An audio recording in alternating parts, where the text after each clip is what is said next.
So this is going to be my Perfectly Imperfect video, and this video was inspired by Heidi Powell and the series that she has started with some of the women in her life about what it means to them to be perfectly imperfect.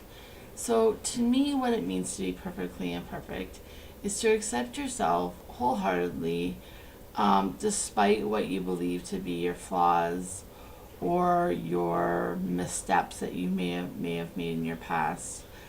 And you, by being perfectly imperfect, you accept yourself as those things not being setbacks or missteps or struggles or flaws, but yet just fibers of the fabric that makes you who you are today. So for me, that falls mostly into three categories. The first one is around my depression.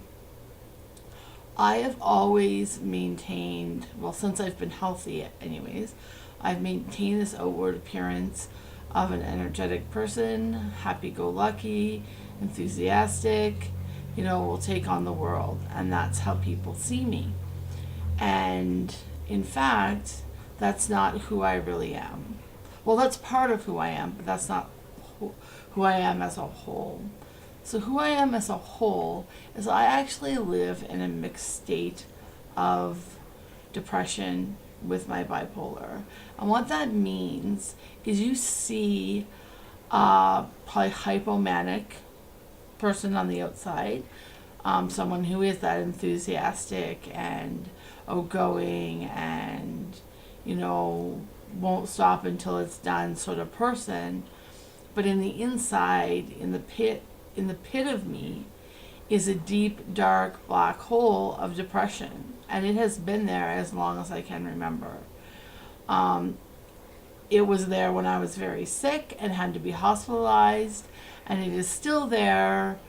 This is 11 years today. This year, 2015, is 11 years since I've had to be hospitalized for my bipolar and anxiety, and yet that pit of depression is still there.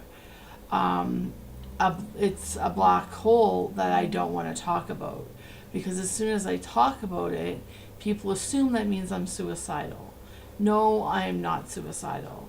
I do not want to hurt myself.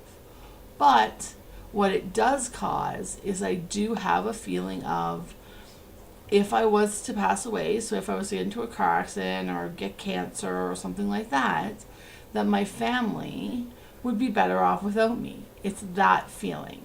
But when I try to explain that to someone, then I sound like I'm crazy or I'm suicidal. But really I'm not. I'm just perfectly imperfect. And I have a brittle form of bipolar. And I have an extreme anxiety disorder that sometimes makes me run to my car and cry, or makes me leave appointments like I did just the other day when it was a really hard appointment about something that was very, very important to me. And I went a couple blocks and I sat in my car on the side of the road and I cried and I cried and I cried. And then when I got it out, I called someone on my support team and I talked it out. And then I moved on, and that's okay. That's what it means to be perfectly imperfect. So that's the first area that I feel that I strive every day to try to be perfectly imperfect. Not perfect, but perfectly imperfect.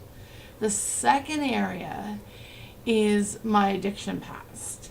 So if you've seen any of my other videos, you will know that I was addicted from the age of 8 to the age of 24. Yes, yeah. And I use that, I draw on that now in my work as a social worker. And I always say, if someone says, would you change that part of your life?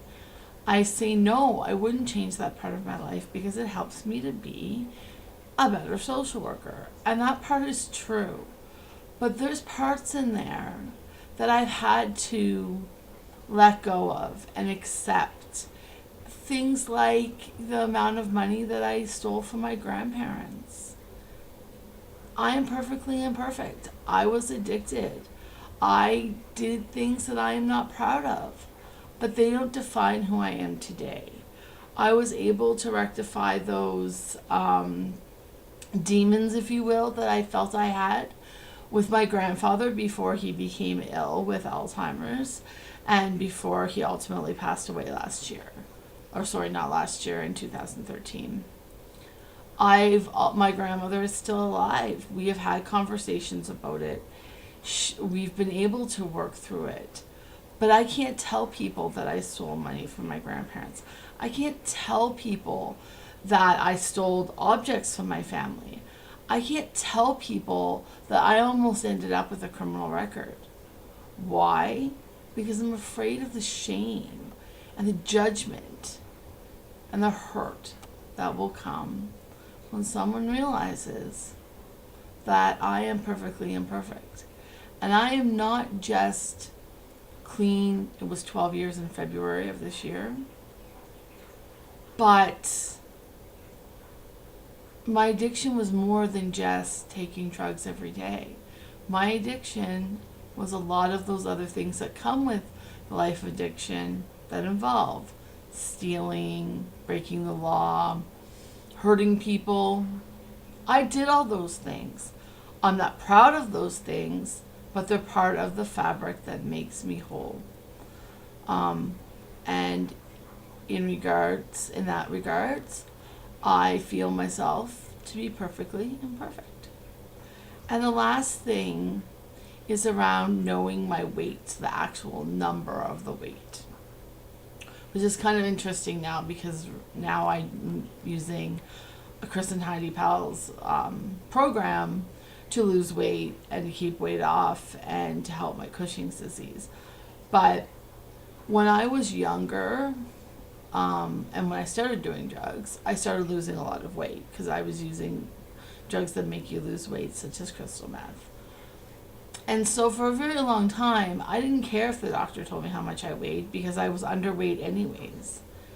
But then when I got clean the first time, when I was 24, I started gaining weight. I started gaining a lot of weight, even though I wasn't eating crappy food. But my body was just totally rebounding from what I had just put it through for so many years. And so I started to get to the point that my anxiety took over and I would not let the doctor tell me how much I weighed. And it was so hard to find a doctor that would say, okay, I'm not going to tell you how much you weigh. I'm going to tell you if you're down any weight or if you're up any weight or if you're up inches or whatever like that, because that's what I needed at the time. I couldn't find that, so I stopped going to see the doctor. I stopped going to clinics that could help me with my weight. And maybe my Cushing's would have been diagnosed years ago instead of just in the last couple of years if I would have went to those appointments. But I couldn't go to those appointments because I could not handle hearing what the number was. Is it 185? Is it 200? Is it 250? What is it? And I could not handle that. And for so long, until I found the doctor that I had previous to the one I have now, no one would work with me and say, okay, Nicole, you're up weight, you're down weight, you're down inches, you're up inches. And I know that's not the perfect way to do weight loss. And I know that if this video makes it to Heidi Powell, which I hope it does, that she will say, to do with weight loss, you need to know where you're starting to know where you're going. But in that time where I couldn't hear the number, I needed someone to help me keep my weight stable a different way. I needed someone to accept that I was perfectly imperfect. I could not handle that at that moment, but that didn't mean I didn't care about my health. That didn't mean that I didn't care about my weight. that didn't mean I didn't care about my health conditions. It meant that I needed a different way. And until I found someone that would give me the information in a different format that I could process, so that I could then accept that I was overweight and process that through with my anxiety and accept, okay, I need to work with my doctor to find a way to lose weight. Until I got to that point, I needed someone to give the information to me a different way.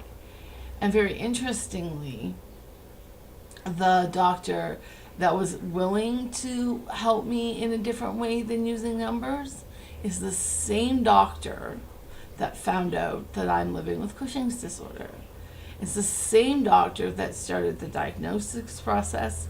It's the same doctor that got me to my first endocrinologist, who confirmed my diagnosis of Cushing's disorder and opened my eyes to the fact that I do work out 5 to 6 times a week.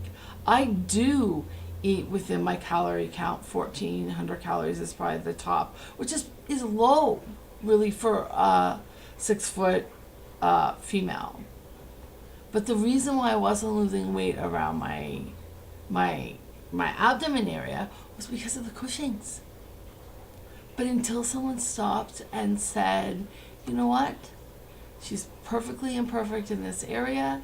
She needs support in a different way. I would have never, if I went to that doctor the first time and she said, nope, Nicole, I'm going to tell you the number on the scale and there's no other way around it, then I would probably still today not know that I'm living with Cushing's disorder. So, with all that being said, I'd like to sign off by saying, my name is Nicole, and I am proud to be perfectly imperfect.